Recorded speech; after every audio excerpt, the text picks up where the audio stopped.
दिल्ली की चुनी हुई केजरीवाल सरकार और दिल्ली सरकार के आला अधिकारी एक दूसरे के खिलाफ खुलकर आमने सामने आ गए हैं। वैसे तो इनका टकराव काफी लंबे समय से चल रहा है, लेकिन अब नौबत यह आ गई है कि दिल्ली की विजिलेंस मंत्री आतिशी ने सिफारिश की है कि दिल्ली के चीफ सेक्रेटरी नरेश कुमार और डिविजनल कमिश्नर अश्विनी कुमार को उनके पद से तुरंत हटाया जाए, ताकि ये जांच को प्रभावित ना कर सकें और इनके खिलाफ अनुशासनात्मक कार्रवाई की सिफारिश आतिशी ने की है। उन्होंने ऐसा क्यों किया है, यह समझने के लिए हमें पूरा मामला समझना होगा। मामला जुड़ा है द्वारका एक्सप्रेसवे से। द्वारका एक्सप्रेसवे जो दक्षिण पश्चिम दिल्ली में द्वारका के पास में बन रहा है, तो द्वारका के पास बामनोली गांव में 19 एकड़ की जमीन के अधिग्रहण का ये मामला था।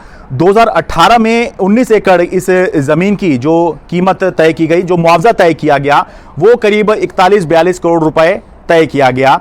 लेकिन 5 साल बाद 2023 में तत्कालीन डीएम, वहां के जो साउथ वेस्ट के जो तत्कालीन डीएम थे 2023 में, इसी साल में इस रकम को उन्होंने बढ़ाकर करीब 353 करोड़ रुपए कर दिया। और ये जो खबर निकल के आई, जो सब इसको देख रहे हैं, ये न्यूज़ पोर्टल दी वार ने ये खबर की और इसमें आरोप ये था कि ये जो ज़मीन है, जो 19 एकड़ ज़मीन का अधिग्रहण होना था और इसके ही लैंड का जो वैल्यूएशन था, जो बढ़ाया गया था, ये जो ज़मीन मालिक हैं, इनके दामाद की कंपनी में ही मुख्य सचिव का बेटा करण चौहान काम करता है। तो कॉन्फ्लिक्ट ऑफ इंटरेस्ट का मामला था कि मुख्य सचिव जो हैं वो लैंड ऑनर के साथ उनका संबंध है, क्योंकि जो लैंड ऑनर हैं कथूरियाज हैं, उनके दामाद हैं सरीन्स। तो सरीन की कंपनी में करण चौहान जो मुख्य सचिव के बेटे हैं वो काम करते हैं। ये आरोप जो है दीवार की खबर के अनुसार मुख्य सचिव के ऊपर लगाया गया। तो ये खबर वहां से उठी थी, जिसके बाद दिल्ली के मुख्यमंत्री अरविंद केजरीवाल के पास इससे जुड़ी एक शिकायत पहुंची और मुख्यमंत्री अरविंद केजरीवाल ने उस शिकायत को दिल्ली के जो विजिलेंस मंत्री हैं आतिशी, उनको जांच के लिए भेज दिया। अब दिल्ली की विजिलेंस मंत्री आतिशी ने अपनी प्रिलिमिनरी रिपोर्ट मुख्यमंत्री को भेजी है। 670 पन्ने की इस रिपोर्ट में कहा गया है कि कथूरिया जो जमीन के मालिक हैं, उनको करीब 897 करोड़ रुपए का विंडफॉल गेन होने का अनुमान है, जबकि पहले 353 करोड़ रुपए की बात चल रही थी। लेकिन इसमें कहा गया है कि करीब 897 करोड़ रुपए तक का जो है विंडफॉल गेन अनुमान है कि इनको हुआ हो। इसमें यह कहा गया कि पहली नजर में मुख्य सचिव की तत्कालीन डीएम हेमंत कुमार और जमीन मालिकों के साथ मिली भगत दिखती है। लेकिन इसमें यह कहा गया है, लेकिन विजिलेंस की जो इंक्वायरी हुई वो केवल तत्कालीन डीएम हेमंत कुमार के खिलाफ हुई, जिनको पहले ट्रांसफर और फिर निलंबित किया गया। उनको निलंबित किया जा चुका है, उनके खिलाफ एक विजिलेंस की जांच भी हुई है। तो इसमें ये जो रिपोर्ट है, प्रिलिमिनरी रिपोर्ट है आतिशी की, जो मुख्यमंत्री को उन्होंने सौंपी है, उसमें यह कहा है कि मुख्यमंत्री को मिली शिकायत में मुख्य सचिव नरेश कुमार और डिविजनल कमिश्नर अश्विनी कुमार के शामिल होने की बात है, जबकि विजिलेंस रिपोर्ट में तथ्यों पर ध्यान नहीं दिया गया। इसमें मुख्य सचिव की भूमिका को संदिग्ध माना गया है और यह बताया गया है कि 2018 में जमीन के मुआवजे की कीमत तय हुई थी। फरवरी 2019 से लेकर जून 2022 के बीच में 3 अलग अलग डीएम ने उस जो मुआवजे की रकम तय हुई थी 41-42 करोड़ रुपए जो थी, उसको नहीं बदला।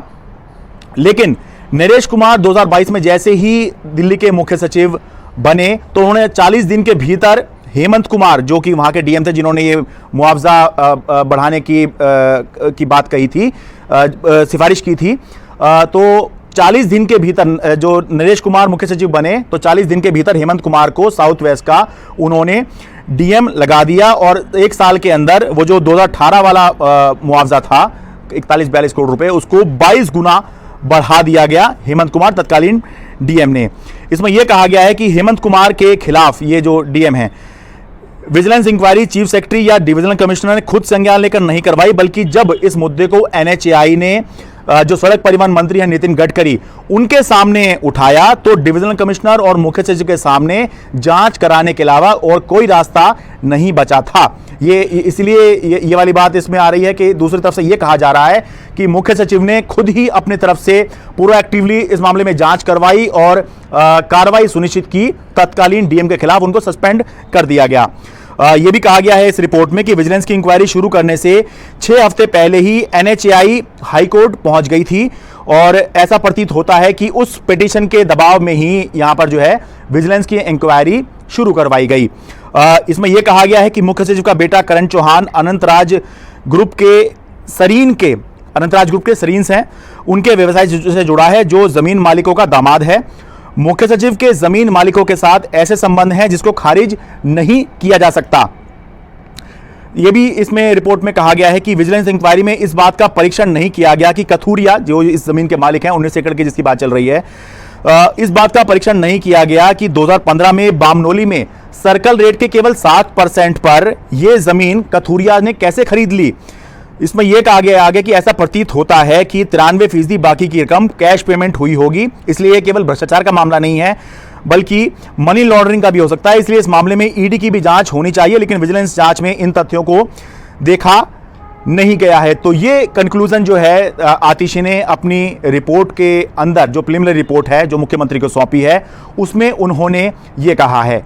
इन निष्कर्षों के आधार पर विजिलेंस मंत्री आतिशी ने मुख्यमंत्री अरविंद केजरीवाल को जो प्रिलिमिनरी रिपोर्ट सौंपी है उसमें यह सिफारिश की गई है कि मुख्य सचिव नरेश कुमार और डिविजनल कमिश्नर अश्विनी कुमार को उनके पदों से हटाया जाए ताकि वो जांच को प्रभावित ना कर सकें और इस मामले से जुड़ी सभी फाइलें और डॉक्यूमेंट्स को जब्त किया जाए। इनके खिलाफ अनुशासनात्मक कार्रवाई की जाए। मामला सीबीआई जांच, ये जो रिपोर्ट है ये सीबीआई को भी दी जाए ताकि वो जांच में इसका उपयोग कर सकें और ईडी से भी इस मामले की जांच कराने की बात की गई है। ये तो हो गई रिपोर्ट की बात। वहीं दूसरी तरफ जो अफसर हैं वो क्या कह रहे हैं। सोमवार को जो दिल्ली के डिविजनल कमिश्नर हैं वो प्रेस कॉन्फ्रेंस करने सामने आए और उन्होंने मुख्य सचिव का बचाव किया और कहा कि खुद मुख्य सचिव ने इस मामले को प्रोएक्टिवली देखते हुए, हैंडल करते हुए खुद अपनी तरफ से इसकी जांच भी करवाई और यह सुनिश्चित करवाया कि उस अफसर के खिलाफ कार्रवाई हो, क्योंकि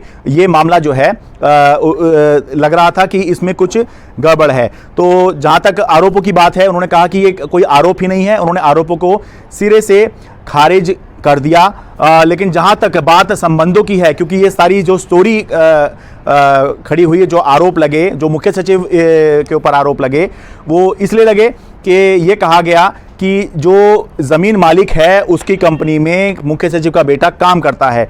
तो ये जब इस पर अश्विनी कुमार ने कहा कि कोई ना कोई व्यक्ति कहीं ना कहीं तो काम करता ही है। तो देखिए किस तरह से डिविजनल कमिश्नर सामने आए और उन्होंने मुख्य सचिव का पक्ष रखा, अपना पक्ष रखा। इसमें सीएस का तो अवार्ड में, आर्बिट्रेशन में कुछ भी लेना देना नहीं है। रादर सीएस ने तो प्रोएक्टिवली इस पे ये एफर्ट किया कि इसके खिलाफ एक्शन होना चाहिए और ये बिना एक्शन के न छूट पाए, और फिर एक्शन अल्टीमेटली प्रेसिपिटेट भी हुआ। एलजी साहब के पास फाइल गई और फिर एमएचए होते हुए एक्शन हो गया। तो ये बड़े दुर्भाग्य की बात है कि इतना झूठ, इतना कोरा झूठ कि जिसका कोई बेसिस नहीं है, ऐसा क्यों किया जा रहा। इसका मतलब क्या है? इसका मतलब साफ है कि किसी तरीके से कीचड़ उछाला जाए, किसी तरीके से चीफ सेक्रेटरी पे धब्बा लगाने की कोशिश की जाए। और क्यों ऐसा हो रहा है, जैसा आप सबको पता है, क्योंकि चीफ सेक्रेटरी ने पिछले 1 साल में करप्शन के खिलाफ कई एफर्ट किए, कई रिपोर्ट उन्होंने सबमिट की और कई इंक्वायरी हुई। इंक्वायरी होने के साथ में उनका एक फर्दर एक्शन हुआ जो आप सब लोगों के सामने है, आप सब लोग जानते हैं। तो शायद ये किरकिरी है आँख में कि ये चूँकि ऐसा इन्होंने किया है तो कुछ इनके ऊपर फेंको कीचड़, कुछ तो लगेगा कि जिस व्यक्ति की ज़मीन एक्वायर की गई, क्या उसकी कंपनी में इनका बेटा काम करता है? नहीं, वहाँ काम नहीं करता। कोई पूछे क्या उनके? नहीं, कोई लिंक ही नहीं है। उसका कोई रिश्तेदार है। अब ऐसे तो चाहे कोई ऑफिसर हो, चाहे कोई भी व्यक्ति हो, तो क्या हम ये मान लें कि उनका बेटा या बेटी, भाई कोई नौकरी नहीं करेगा, जीविकोपार्जन के लिए कुछ नहीं करेगा, घर में बैठेगा? और यदि आप सोचें, आप अपने को ही ले लें, आपके रिश्तेदार हैं, रिश्तेदार के रिश्तेदार हैं, रिश्तेदार के फिर रिश्तेदार हैं, तो ये एक नेटवर्क हम लोग सोसाइटी में होता है। 2 बातें हैं। पहली ये कि आरोप लगा था कि मुख्य सचिव के बेटे और जमीन मालिकों के आपस में संबंध हैं, कॉन्फ्लिक्ट ऑफ इंटरेस्ट है, इस वजह से भ्रष्टाचार की संभावना हो सकती है। तो जहां तक संबंधों की बात है तो संबंधों को, यानी कि मुख्य सचिव के बेटे के जमीन मालिकों के साथ या उनसे जुड़े लोगों के साथ में संबंध है, इनको अभी तक खारिज नहीं किया गया है। ना ही मुख्य सचिव ने खुद खारिज किया है और ना ही जब डिविजनल कमिश्नर प्रेस कॉन्फ्रेंस के लिए आए थे उन्होंने खारिज किया, बल्कि उन्होंने तो इसका बचाव किया। हालांकि यह भी बताना जरूरी है, केवल संबंध मात्र होने से किसी से भ्रष्टाचार साबित नहीं हो जाता है, इसके लिए जांच होनी चाहिए। जांच में ही यह पता चलता है कि क्या इन संबंधों का फायदा भ्रष्टाचार करने के लिए उठाया गया या नहीं। और दूसरा, ये बात खुली कहां पर कि इस तरह से कई गुना मुआवजा जो है वो बढ़ाया जा रहा है। तो हुआ ये था कि केंद्रीय परिवहन मंत्री नितिन गडकरी और दिल्ली के उपराज्यपाल मई के महीने में द्वारका एक्सप्रेसवे का दौरा कर रहे थे, तो वहां पर NHAI के लोगों ने ये बात उठाई कि ये इस तरह से हो रहा है और कई गुना मुआवजा बढ़ाया गया है और इतना ज़्यादा मुआवजा अगर दिया जाएगा तो फिर हम सड़क कैसे बनाएंगे। तो वहां से ये बात खुली थी और ये जो बात मैं बता रहा हूं कि ये वहां से बात खुली थी, यही बात जो है जो दिल्ली के डिविजनल कमिश्नर हैं वो भी कह रहे हैं और इसी बात को जो है जो विजिलेंस मंत्री आतिशी हैं वो भी कह रही हैं। तो यानी कि इस पर कोई विवाद नहीं है कि ये जो कथित भ्रष्टाचार है जो हुआ होगा, इसमें मुख्य सचिव के बेटे का कोई लेना देना है या नहीं है ये तो हम नहीं कह सकते, तो जांच के बाद ही पता चलेगा अगर कोई जांच होगी तो। लेकिन ये खुला कहां से था? ये तब खुला था जब NHAI के लोगों ने नितिन गडकरी के सामने ये मुद्दा उठाया था। Sharad Sharma, NDTV India.